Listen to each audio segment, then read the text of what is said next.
నాకు ఇంటర్ నుంచి సైట్ ఉంది. కాలేజ్లో స్పెక్ట్స్ పెట్టుకొని తిరగాలంటే నచ్చేది కాదు. కానీ స్పెక్ట్స్ పెట్టుకొని నడవకపోతే నా విజన్ చాలా బ్లర్గా ఉండేది.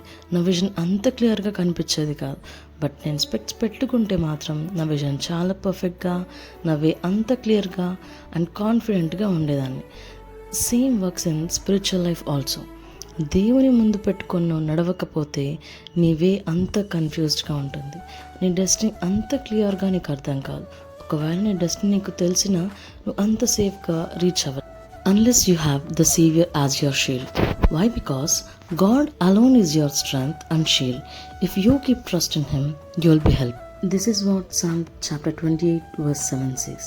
సో దేవుని నువ్వు నీ షీల్డ్గా నువ్వు ముందు పెట్టుకొని వెళ్తే he will protect you and guide you to reach the destiny safely. నీ విజన్ అంతా, నీ వే అంతా చాలా క్లియర్గా ఉంటుంది.